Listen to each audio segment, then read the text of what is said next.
eżis, ninsabu fil-ġranet eżis tal-ġimgħa mqazza. Dawn il-ġranet imissu lil kulħadd xi ftit jew wisq għax jitkellmu dwar id-tbatija ta' bniedem illi aħna nemnu li huwa wkoll Alla, illi xi ftit jew wisq tfakkarna fit-tbatija ta' kull wieħed u kull waħda minnha. Intom tafu li ftit ilu proprju f'din il-Knisja għexna esperjenza għalmenu fid-Djoċesi ta' Għawdex illi mmarkatna kollha kemm aħna kellna hawnhekk il-kurċifiss li huwa meqjum fil-Knisja ta' Ġiesu il-Belt Valletta. Għalfejn Ġesu imsallab jiġbed daqshekk nies għax id-tbatija hija ta' kulħadd. U għalhekk inħoss li dan il-messaġġ tal-Għid, il-messaġġ tal-Ġimgħa Mqazza huwa messaġġ li jgħod tal-kulħadd. Ħafna drabi jiġrilna li id-tbatija nirribellaw għalija. Insibuha bitqiela biex naċċettawha. Imbagħad nippruvaw nagħtuha l-ispjegazzjoni tagħna wkoll. Xi drabi nħossuna ħatja ta' xi ħaġa ħażina li għamilna u allura nqisu d-tbatija bħala kastejk. Drabi oħra din id-tbatija li aħna ngħixu nħossuha bħala ta' inġustizzja tal-ħajja, xi drabi anki ta' inġustizzja min-naħa ta' Alla. U drabi oħra nippruvaw ma naħsbux, nippruvaw nalienaw ruħna, nippruvaw insibu modi kif din id-tbatija b'xi mod nagħmluha anestesija, nillupjawha b'tali mod li ma nibqgħux inħossuha.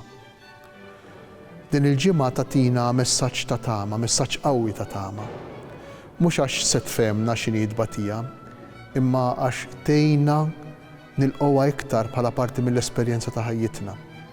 Qed ngħixu f'soċjetà f'dinja illi id-tbatija tipprova twarrabha, teliminaha, tipprova tistkerraħha bħalli kieku mhix parti mill-umanità id-tbatija, mhix parti mill-esperjenza tal-ħajja tal-bniedem.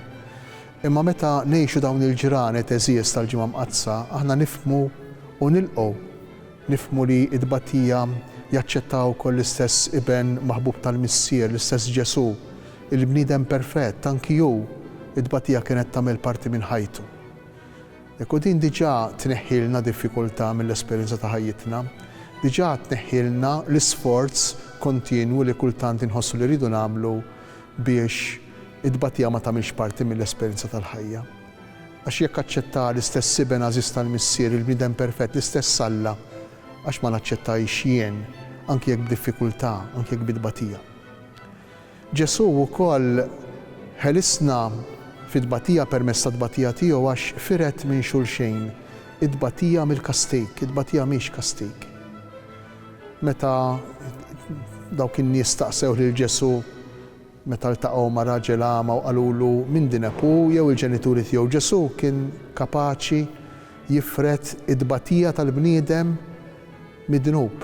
Id-tbatija u d-dnub huma żewġ esperjenzi separati. Iva, id-dnub ħafna drabi il-konsegwenzi tiegħu jkunu negattivi, jkunu ħżiena kultant fuqna stess, kultant inbagħtu l-konsegwenzi tal-għażliet ħżiena li nagħmlu. Imma Ġesu qiegħed jgħidilna li mhux dejjem hekk. Ukoll Ġesu qiegħed jgħidilna li d-tbatija tagħna tista' tgħinna nidħlu fil-profondità tal-esperjenza umana. Fi kliem ieħor, aħna nkunu tassew umani meta niltaqgħu mal-fraġilità tagħna, meta naċċettaw għall-fraġilità tagħna u meta saħansitra mhux biss naċċettawha imma niċċelebrawha, tista' tidher kontradizzjoni. Però f'dawn il-ġranet intom tafu li aħna qed niċċelebraw il-misteru tal-passjoni, il-misteru tat-tbatija, qed niċċelebraw lil dan il-bniedem li bata tant. Għaliex niċċelebrawha din il-tbatija? Għal żewġ raġunijiet, l-ewwel u qabel kollox għax id-tbatija tista' tkun sinjal kbir ta' mħabba. Aħna meta nbagħtu nistgħu nofru d-tbatija tagħna bagħt ta' mħabba lejn persuni importanti f'ħajjitna.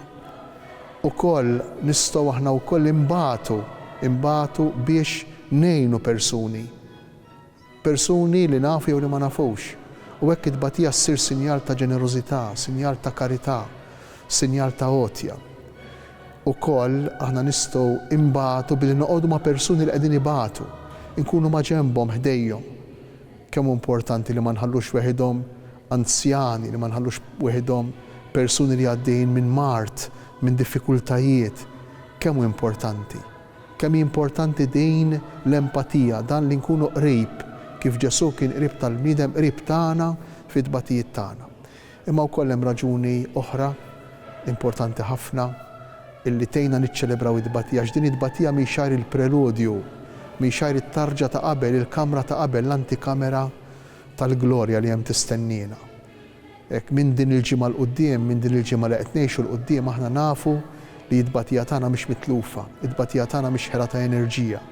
Id-tbatija tagħna, id-tbatija ta' kull wieħed u kull waħda minna mhix il-mument ta' qabel il-glorja, il-mument ta' qabel il-qawmien. Ejjew ngħixu diġà il-fidi tagħna fil-qawmien, mod speċjali f'dawk il-mumenti jibsa, f'dawk il-mumenti li fihom aħna ma naraw l-ebda tama, aħna nħossuna fid-dlam.